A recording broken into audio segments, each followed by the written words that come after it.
Hey everyone, and welcome to Almost Cancelled. I am Pierre, that is Connor, and we are going to look at a first episode here today. We're going to look at Bloodride Episode 1 as a new Netflix anthology show from Norway, a new original from them. This is Episode 1 is called Ultimate Sacrifice. It's an anthology show, and I don't mean seasonally, I mean episode to episode. It is a horror anthology show, kind of, I wouldn't quite say Tales from the Crypt-esque, but you wouldn't be, like, I wouldn't be shocked to see the plot of this episode on a Tales from the Crypt episode. Like, it wouldn't shock me to have that episode happen. So, sure. It's that kind of thing. So this is actually one of the pilots that are patrons. We have a pilot program over at patreon.com/MailFuzzTV. The $10 tier, our audience get to suggest pilots. This is actually from last Friday. We had a few suggestions. We try and at least get one of them done, if not more, every month. And this was the one that we looked at. So I didn't realize it was episode by episode anthology when I started watching it. It just kind of became clear as we got towards the end of the episode. Oh, this isn't a season plot. This is just a full story from start to end. This first episode is about a Viking ritual sort of rock that's in the woods. This family, mum, dad, and daughter, moved to a rural area because they can't afford to live in the city anymore, because the mother's made some dodgy financial decisions, and they are kind of struggling. I mean, the dad and daughter are making the best of it. They're being happy, but the mother's miserable. I actually thought it was kind of funny, because usually in like horror movies and stuff, when the family are forced to move to a new town because of financial reasons, it's usually the teenager who's the shitty one, who's like, oh, I can't believe we had to move from the city, oh, my friends, oh.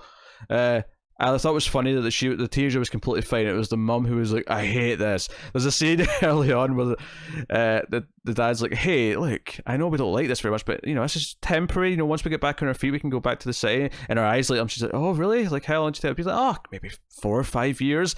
And her soul just dies on the inside when he says 4 or 5 years. I thought that was pretty funny. But yeah, so it's about this rock where, this old Viking rock, if they take an animal out and kill it, as a sacrifice, they'll get some sort of return, usually money in some way. So if you go play the lottery, you go out and kill a pet, and because when she first sees people walking around petting their cats and dogs, this is where everyone's got a pet that they're constantly, with. So, and it sort of escalates until she keeps trying to do it more and more, and it's kind of I'd call it almost a comedy horror. There's kind of a lightheartedness to it. Yeah. How did you find the first episode of Bloodride? I kind of hated it. I knew within the first 2 minutes, the little opening sequence in the bus, that I did not care for this. The opening sequence in the bus seems to be just like a sort of something that's maybe going to be at the start of every episode. It's kind of like the souls of the damned that have, that come from all these stories. They're just going to be riding on this ghost bus. Yeah, but it set up a tone of what to expect, and I knew that this was so heightened over the top that I did not care for it. Not for me. I'm not going to outright say it's terrible, but not to my tastes whatsoever. I feel like there are people who could enjoy this, but I'm not one of them. I did not hate it like you did. I'll say that. I didn't love it either. I thought it was kind of having watched all of Tales from the Crypt with Tim over the last few years. Maybe you're just numb to this. I appreciated the tone. I thought the cast were fine. I thought it had enough quirkiness to it. Obviously, when the mum sort of catches a couple of the locals doing this, and they explain to her what the rock is, but she has to be careful. You can't get addicted to it. She finds a rat in the house and kills it and sacrifices it. She goes and gets a scratch card, and she makes 25. I think what Kronos was the currency, and sure. She's pissed off, and she's like, 25, and no, did you care about the rat?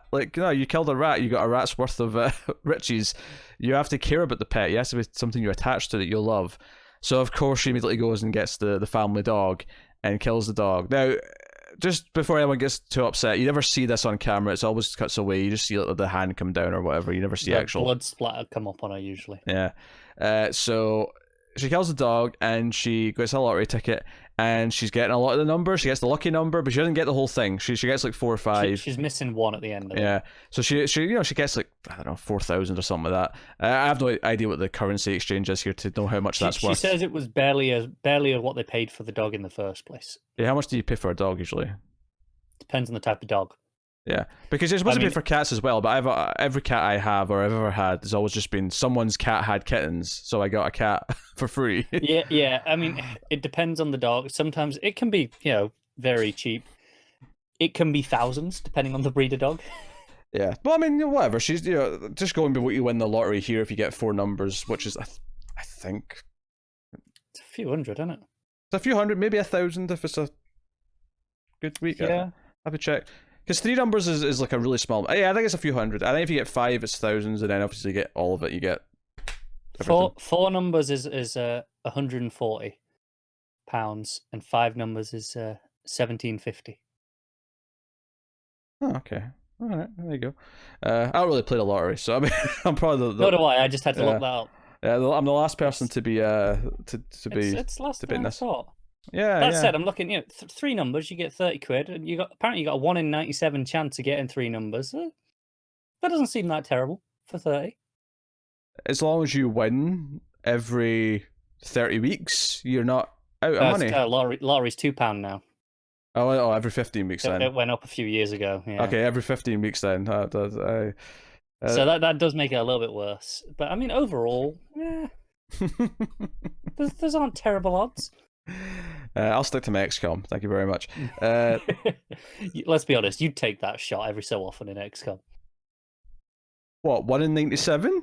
Every so often, you go, wild card, screw it. Like, for me, a risky shot is like if it's like 40%, I might try the 40, but I never take a sub 30% shot. End of the mission, you're like, it's right there. I can risk it. If they get hit, it's fine. No, Overwatch is a better choice at that point because they might move and you get a better shot. Yeah, but sometimes you just got to take the risk. This is why you're shit at XCOM. I'm very good at XCOM, thank you very much. I don't buy it for a second.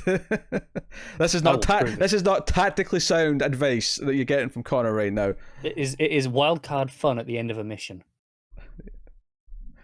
All right, so anyway, she kills the dog. She doesn't win enough. She gets pissed, and the old woman's like, "But did you love the dog?" It's like, well, "Yeah." Really? Okay, my daughter loved it. I didn't, this wasn't great. And of course, you kind of get to the point where she has to admit to the husband that she maybe killed the dog, but she tells him, "Hey, come out, I'll show you what happened." And I'm like, wait a minute. Because even though I've said animals, it's become very clear, it's clear in the episode that, I mean, humans, you could sacrifice a human as well. So I did say that early on, yeah. She takes the husband out there, and I'm like, oh my God, she's going to kill the husband.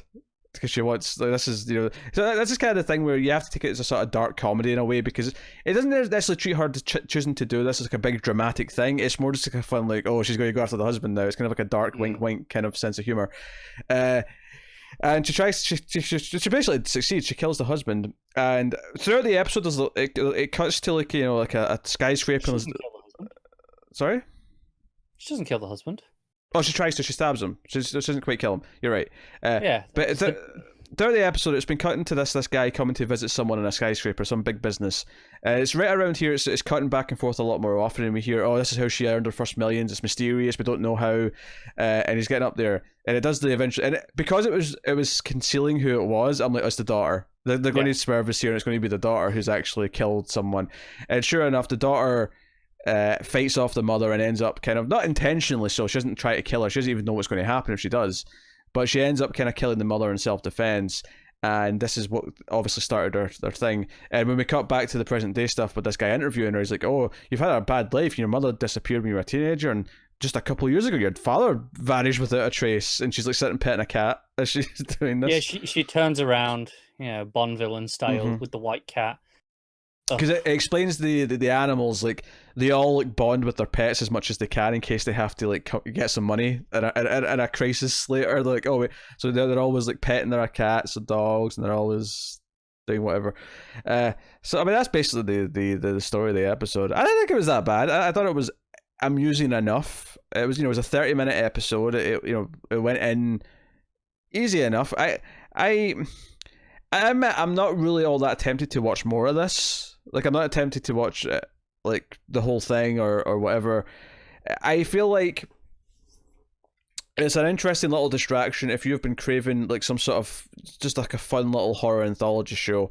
But I don't know if this is something that'll grab your attention, and I feel that way about most anthology shows like this. I think you have to really want your pick and mix to to get into this type of thing, because it's not like a regular TV show where the first episode will give you some teases and maybe give you something to hook you, and then you want to come back for more to see more of the story. And an anthology show really has to, like, out the gate be like, no, you want to keep watching this. And admittedly, it's a short show, it's fairly light-hearted, it was an easy time, but yeah, so I would say check it out. If you sound interested in what we're talking about, I'd say check it out. I will say, I personally found the length kind of worked against it, because it escalated so fast. Like, the one that they're like, oh, don't do too much at once. You'll get, you don't want to get addicted to it, and it's immediately rat, and then immediately, oh, well, that didn't work. Let's go straight for the dog. There is no time to have that moment of her contemplating, should I do this? Is it, and like, I seen her just every so often, just her looking at the dog and going, should I try it? There's no sense of it. It just jumps straight to the next thing. Maybe this works better as a comedy beat, but I don't know. It wasn't working for me. That's what makes it more entertaining. I think if this was longer, it would actually hurt it. I think every additional minute to pad this out would have hurt the premise. I think one of the benefits of something like Tales from the Crypt, and a benefit of a show like this, is that padding out your short film idea to 40 minutes, 50 minutes, whatever it might be, when you're thinking about going longer, I think that it inherently makes it feel like you have to pad it out to get to that runtime. And I think this story in particular, it's so sort of diabolically, like, evil, like what the mother's doing, that I think if you spend time with her, like, thinking about doing it, you're starting to treat it with a more serious touch. You're trying to treat it more like, oh, she's actually struggling with this. It turns it into more of a serious horror drama where she's actually wrestling with it. The fact that she's just willing to do it is what gives it the lighthearted kind of, like, oh, okay, like, we're doing this type of tone, we're doing this type of, like... Yeah, I think that's ultimately saying. I think I'd have preferred it with a bit more nuance. The borderline slapstick approach, just I wasn't feeling. So maybe that's what I'm getting at here, is I would have preferred it to take a different approach with that. I think that's just purely a taste thing, though, because I think clearly this is what they're going for. They're going for this more horror anthology slapstick. Is why I said at the start, it's not necessarily like I'm saying it's terrible, just that I don't want to see it anymore. Yeah, I think if you want a horror anthology show like a Tales from the Crypt, like a Tales from the Dark Side or whatever, this may be something you can get into. It's on Netflix, obviously worldwide, so feel free to check it out if you're obviously not someone who's opposed to subtitles or dare I say dubbing, which, I mean, I would always go with the subtitles, but to each their own. I would give it a try. I don't think it was bad. But at the same time, I don't think it's the point of viewing anyway. I wouldn't say rush out and watch this. That said, you can't rush out to do anything else right now, so... That's true. I feel like people will exhaust the libraries of Netflix and Prime quicker than they ever have in the coming months, so we'll see how that goes.